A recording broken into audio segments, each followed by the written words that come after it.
Hello, can you hear me? Oh, Biscuit, come here. Hello, hold on. It's been a while. I'm a little rusty.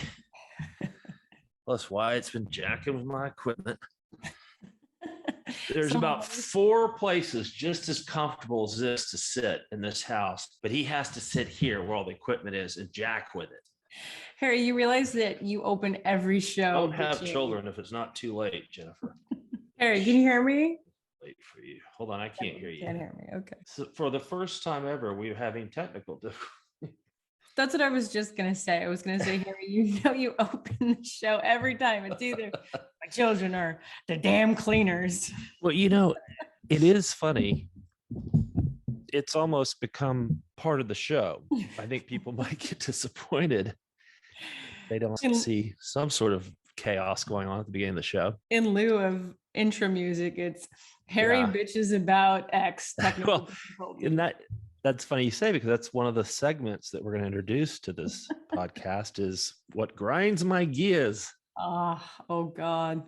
Special edition 3-hour show. Well, it is funny whenever you leave town or go on vacation, just the shit hits the fan. So yes, Chicago was not pleased with our write-up last, I guess, Monday or Tuesday. Yeah. Regarding the freight reach back. But, the thing is that, if we get nowadays, if we get 2 or 3 complaints, it's not a big deal. We don't have to hop on it, like we historically have done. But when we get that many top players making legitimate concerns, and of course we had to report on it. And some of the responses, they had a point, like would we be from 6 cents to 20 cents a case in 1 year, even without COVID? Or is it, because remember before COVID, Molson Coors was shorting cases left and right. Summer before last, remember? Oh yeah. Because their computer issues. And so, some people are wondering if that's a hangover for that. Plus, they sold their California brewery, so that leaves them without anything on the West Coast. They got to ship it across the Rockies to get there, which in the wintertime can be problematic. So, yeah, I mean, the shippers are like, well, why should we, if we fuck up and we order too many trucks or we don't have enough trucks, we don't call the brewery and say, hey, we fucked up, we need more money. Yeah. I wonder though, and I forget, is Molson Coors the only one who does their freight and fuel splits like that? And then other brewers do it differently? Is that part of the issue where it shows up more here because they do have that little surcharge or whatever, kick in, whatever you want to call it? Yeah, they do it differently than the other big brewers. And AB just, I believe if this is still the case, AB just includes it in their laid-in costs. So the price of the beer is the price of the beer. Freight's included. There's good parts to that and there's bad parts to that, because you really don't know what freight is.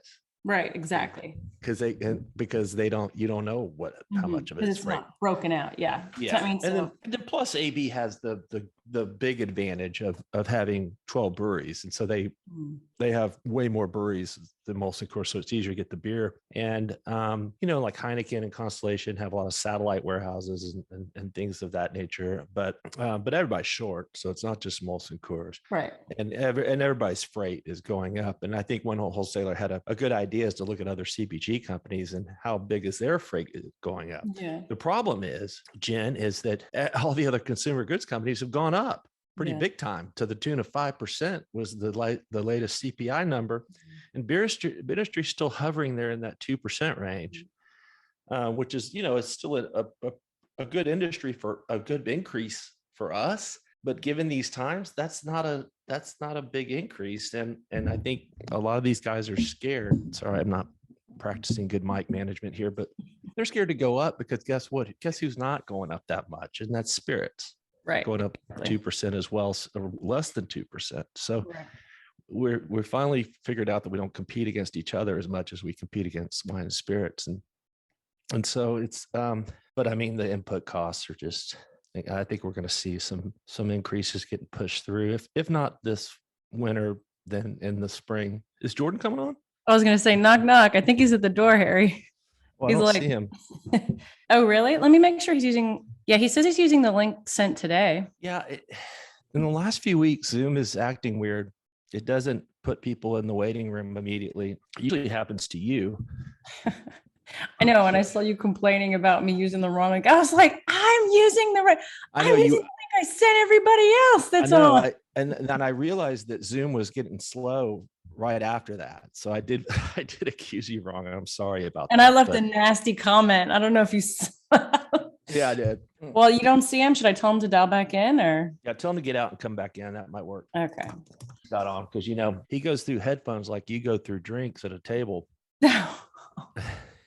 You know what, Harry, that's the perfect. I'm glad you said that because I just thought of something before I hopped on the call. You know how you've got thank you for drinking beer. And Yeah. I believe you might be working on another installment, right? Yeah, but I'm not. I don't know. It's going to be. You're not supposed to talk about it yet. Well, no, I don't. I just don't think a book is the right medium.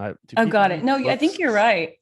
But in my vision, every day I'm like, something happens and I go, well, this is why I drink. So, Harry, I think we should have like a holiday co-promotion. Your book, thank you for drinking beer, next to mine. This is why I drink. I think that would be good. They'd make a good podcast. Jordan may be dialing back in. We'll see. And you and I have the same headphones, Harry. And I realize that's because, by the way, listeners, once a week, possibly more, I'll get a package at my house that I'm like, what is this? Who the hell sent this to me? Like, did my dad, one of my two dads, Harry, sends me stuff all the time that is like, subtle hint, you should use this. Like these lovely headphones you see right here. Yes. When I find a good deal on things that I know work well, and I know these Sony headphones and they had a sale on them. So I bought like 10 of them. Because it might as well. Merry Christmas. Merry Christmas. And they don't last, they last a few months and then you break them or lose them. So might as well just order a bunch of them. And what's going on with fucking Let me see Jordan, let's see what the latest is. He says it's telling me the host has another meeting in progress, but he got an email saying I joined the podcast link. He's on the wrong one, I bet. I mean, I did the one you sent today. Here, I'll send the one that I today. I sent one and I retracted. Hell, you did? Yeah, I sent one early, like at 7:30, and then I fucked up the time. That's another thing with Zoom is that when you transfer the meeting from Zoom to Google Calendars, it used to put, just carry the time over. It's at 1:30, right? No, in calendars now you got to go in and change it back to 1:30. It reverts it back to 8 a.m. for some reason. Oh. And so I've been putting out 8 a.m. Here he is. I just sent him this one. Okay, cool. Yeah. Hey, Jordan. Hey there. Thank you for joining us. I guess you are you on Mountain Time? No, I was using the link you sent today. Yeah, I sent the wrong one. I was up too early this morning. Okay.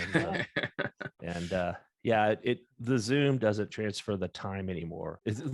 Zoom is slowly cutting back features. I've noticed. Yeah, trying to make you pay some more. I guess we need to get rid of a bunch of the old links. Start fresh. I'll clean that up. I did clean it up this morning. So I think actually that's the links that you see now are all the same. Okay, yeah, I did. Cool. You can do them a week at a time. So I did a week's worth of 1:30s starting today. Yeah. That leads me, our first segment's over, and that's technical difficulties. Anyway, my name's Harry Shoemaker. I'm the publisher of Beer Business Daily. And then we have Jenn Litz, Kirk, executive editor. And then we have Jordan, who's the beer editor. Thank you for coming on, gents and ladies. No guests today. Let's just shoot the shit. Jenn and I were talking, Jordan, before you came on. Well, we were talking about your headphone game. Is that what y'all are talking about? Which ones are you wearing today? These are just some airport bought headphones. So Bob Marley. You choose to wear the cheap headphones that you buy at the airport, which, by the way, there's no such thing as cheap headphones. I was about to say they weren't that cheap. Instead of the 5 pairs of high quality Sony headphones that I have given you over the last year, you don't. I have the pink headphones. I'll whip them out for our guest. I'll do this one special occasion. Yeah, Halloween. By the way, this podcast is brought to you by the Beer Industry Summit and the Wine and Spirits Industry Summit, January 30 to February 2nd, 2022, Hotel Del Coronado on Coronado Island. Get out of the cold and into the bold. Get out of the snow and into the no. Just get out. just get out, just sign up. You sign up before Halloween, you're going to get a discount. That's all I can tell you. I don't know any more details than that. What happens at the Beer Industry Summit, Harry? What we do is we divide it up. And so about half the summit are C-level executives at giant breweries and importers who naturally will say very little. And then the other half of the summit is industry pros that will actually say something. But let's just say that's a quarter value. CEOs, groundbreaking information and content.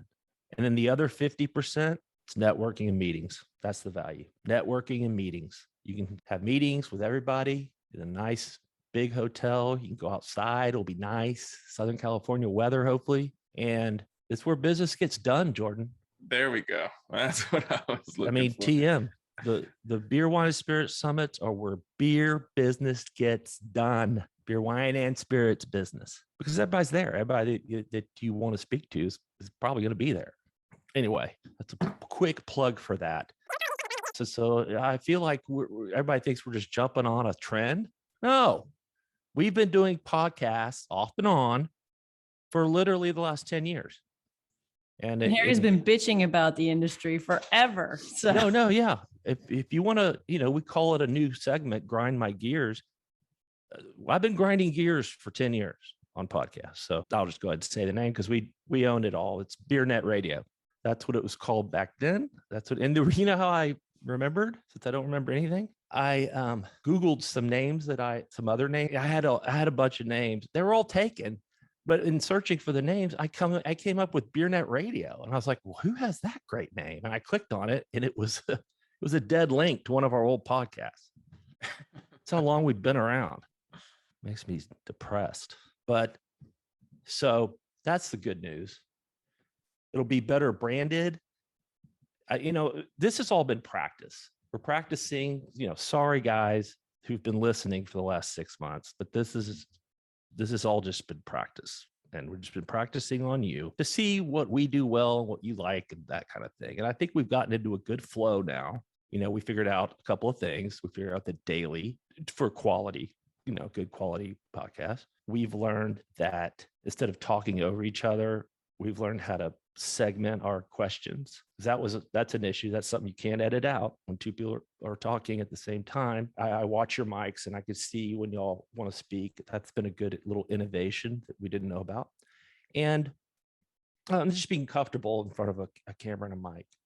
We're writers by trade. We're not used to this. And I've read many places that the most hardest thing to do is to teach a writing editor how to be a broadcaster. They're usually mutually exclusive skills, but they can be learned, and that's what we've been doing. And I think we got a good flow going. Biscuit is back. The bitch is back from her hiatus. She's looking fresh and frisky, as you can see, and keeping the energy level up here on the podcast. So Jordan, Jen and I were talking about the Molson Coors freight thing and, and how we kind of had to report on it. There's just a lot of discontent amongst the distributors and, a lot of points made that this is, not all 21 cents of this freight package per case can be attributed to COVID. Yeah. So nobody's going to be happy when you tell them prices are going up. And Molson Coors was, I think, the first one to kind of put that out there. So they changed their freight program a few years ago to managed freight. And so the distributors can see exactly how much it's freight not is baked in. Yeah, it's not baked in like AB does it and Constellation, I think, does it. So it's more visible. But on the other hand, AB doesn't look like they're pushing pricing up more than usual. So they're just going to eat it, I guess. AB finds other ways to get their pound of flesh. As it were. I thought Bump and Dave Williams note that deck that we got. Well, let me just take a second, pull it up. I mean, a lot of that wasn't surprising because it's been going that way for a while. Sure. Yeah. I mean, O&D used to be the biggest period for craft, like clockwork. That's when they would do a ton of sales, and it's just kind of petered off in the last few years, as IPA has become the entire category, not the entire category, but, There's not Yeah. so many IPA seasonals you can do. No. Yeah, he did a review, I think, at the half year, and it's still pretty similar to what was in that half year report. It's New Belgium, really the only one at the top growing. Firestone Walker is kind of flattish. But still, I think the most surprising thing from that half year report is still true in this third quarter is Athletic growing like crazy. I mean, they grew 500% last year, and they're still growing 450% this year. So they have really, really tough comps and are just pretty much putting up the same type of growth. Yeah. I think they may get close to 100,000 barrels this year. Jeez. When were they founded? 4 years ago. I mean, they're pretty new. Man. They only did like 40 last year, I think. But then they opened up. Yeah. It's Chris Vernari, man. The guy's magic. Turns everything. He's got the Midas touch. We'll cut that post. All right. Yeah. So imagine Athletic going from 0 in just 4 years to 100,000 barrels, which is phenomenal. I drove out to be a guest at a podcast at the former owner of New Braunfels Brewing Company. He just sold it a couple weeks ago, and he wrote a book called How Not to Open a Damn Brewery. Oh yeah. And then he started a podcast of the same name, and it's a pretty good concept because it just simple things like you're going to go in this with your buddies and you think it's going to be so much fun. Don't make them all equal partners. Somebody has to have more stock because you're going to fight because it's not fun. It's hard ass work. And, it's a beautiful brewery and the grounds are nice. And he asked specifically about Athletic and about Al's Brew is what he asked about. He's like, how does she get to 40 states like that so fast? And I was like, she's got a good story to tell. The timing was right. The product is right for the time. Yeah. There's just a lot of timing issues and a lot of luck. And she's also obviously a very bright businesswoman. So yeah, I mean, his biggest seller, I didn't know any of this till I went, but his biggest seller for years was a pickle beer made with pickle juice. Did he want to get in a ton of markets? Is he saying it almost jealously, or because I don't think a New Braunfels Brewing Co is going to travel that well. That's what I thought too, but I don't know. He did seem like he was, because he was a really bright guy. So here, he sold some like medical company in his 20s and made a lot of money. Okay. So he came to the industry and he indicated that he didn't lose all of his money, but he lost a chunk of whatever he put into that brewery's gone. Let's put it that way. That's so sad. And I went to his house. He lives in a very nice house and he's a young guy. Looks like he's in his 30s or 40s, and his wife's beautiful and they had great dogs, and everything looked great except for the brewery part. And one of the things he said was interesting, and I'd like to have him on the pod too, but one of the things he said is, I was like, the craft brewers have really been pretty resilient through this whole COVID thing, even the ones that don't package. And he said, March 2022 is when everybody's going to go belly up. And I said, well, why is that? And he gave me the answer, and now I can't remember it. Oh God. I brought you through that whole story. No, I'm going to think of it. It had to do with, the PPP loans carried a lot of people. And then there's some other small business loan that he talked about. And then, we'll have to have him on the pod, but there is something that I think like bank covenants are coming up in the first quarter. And that's going to be the time. Yeah, I mean, that everybody's going to want to, and also he said that the BA is underreporting closures because he didn't close. He just found another rich sucker to buy it off, who's never been in the beer industry before. So I think a lot of that's going on, because there's a lot of rich guys that want to be in the beer business because they think it's going to be cool and fun, and then they realize it's really just a blue collar job. And you don't get paid a lot because all your money goes into equipment. And, I feel like that's been the case for a while now. Closings aren't on the rise, but they're just turning over to new people. And you're right. Everyone, every time I tell somebody what we do, they're like, "Oh man, it'd be so great to start a brewery, and it's kind of like the Billy Madison, like, don't you ever do it. Yeah. You know, it's like it's not that easy, and unless you're fine with like drinking free beer, and that's really all you want, then maybe you can have fun with it, but I think a you're not gonna make lot of money. people are in that position right now. That's the other thing he talked about, is that, you know, the people have been giving breaks on real estate, and that's ending. So you're going to start paying full rent again. And there's a lot of factors there that are going. So that's something to look for. Well, on that point too, I mean, increasingly the craft beer industry is just the restaurant industry, because a bigger and bigger percentage of craft breweries are just tap room direct to consumer, and those are growing well, but we all know that most restaurants don't survive, right? So the bigger part of the craft industry that becomes the restaurant industry, the more you wonder about what it's going to look like in 2, 5, 10 years. So. Right. Well, we have, according to David's deck, the number of craft brands has gone down for the first time in 2020, and then more so in 2021. You know, we're going from about 14,000 brands to about 12,000 brands. So that's good. But those are like distributed package brands, probably, right? Yeah. It's like scan data stuff. Yeah, You right. know, I mean, yeah, and that's another thing that Kelly brought up. His name's Kelly, is that he felt like the BA didn't represent brew pubs like Right. they do bigger packaging breweries. And he was pretty ate up with the continuing changing of the definition of craft, and, you know, all the politics and all that BS that goes down up there. So I think he'd be a good interview from our side too. Yeah. I mean, Definitely. he kept saying, this is a great interview. I was like, I wasn't on my game that day, but, you know, whatever. So here's a slide in this deck. So it talks about dollar share of craft beer, okay, by region. The nationwide, the total U.S. share of craft beer in cans is 58%. Okay. And that's 5 points higher than last year. That's the biggest jump probably that we've ever had. And this is grocery only. But it's weird is that while the national average is 58%, every region is below 58%. Yeah, that is odd. How does that hover work? around 54 or 56 or 57. Yeah.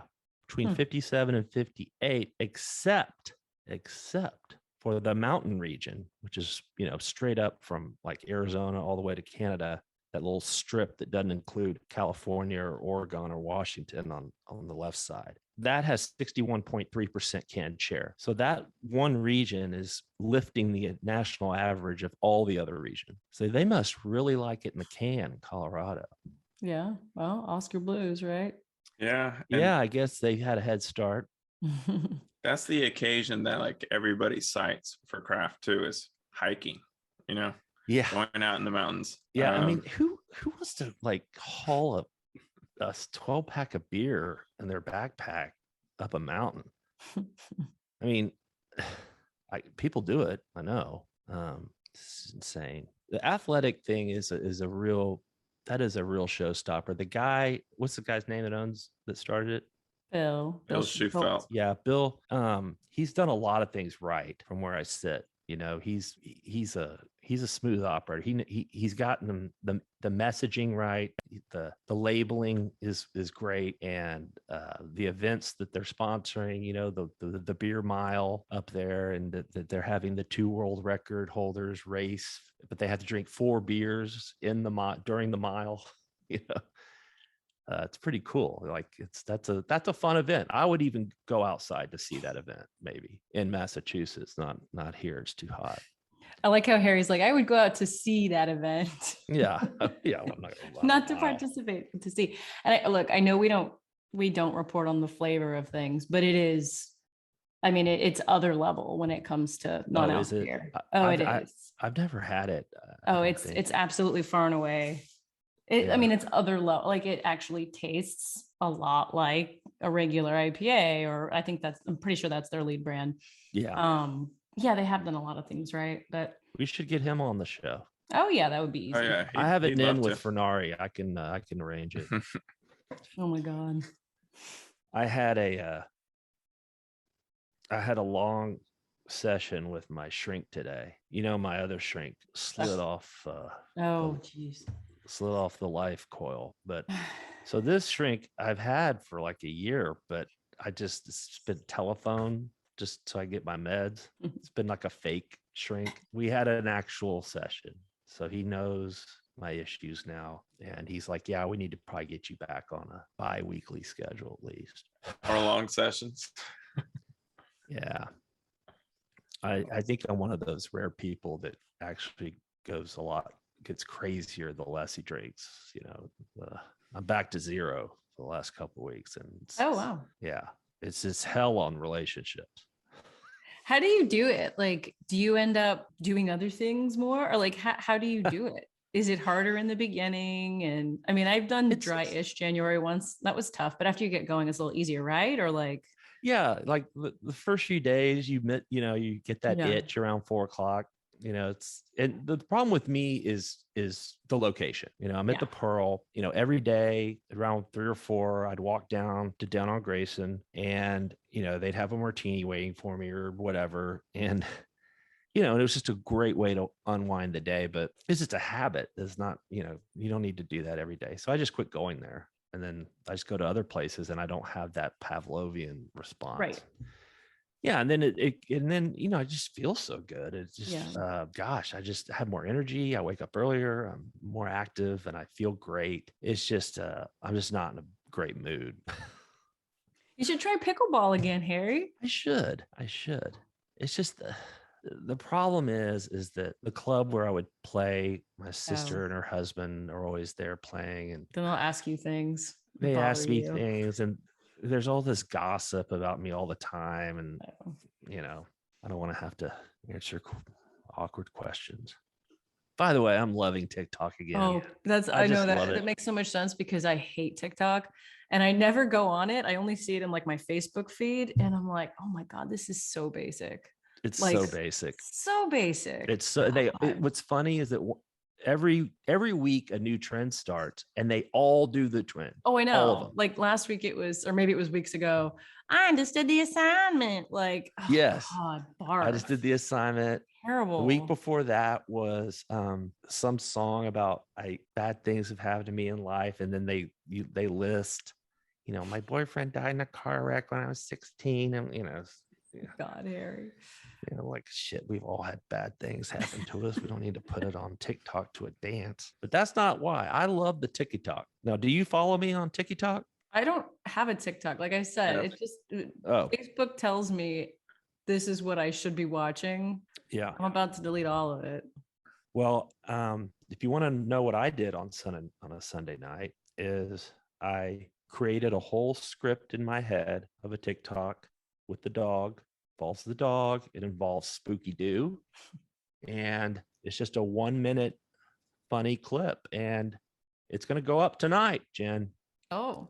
You don't have to have TikTok to watch it, by the way. Okay, I will. Will you send it to us? I'll send you the link when it's done. We'll talk about it on the next pod.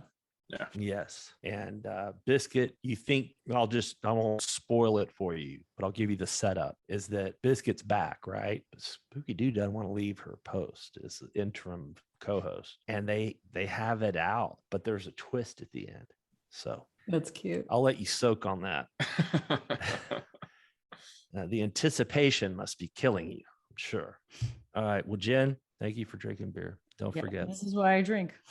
This is why you drink. This is why we can't have nice things. And Jordan, don't forget that if those headphones break, you got spares. I'll wear them next podcast. This is a company that values its editors. We put our editors first. You have the best equipment. You have the best dogs. And you have the best babies. And the best hair. The best hair.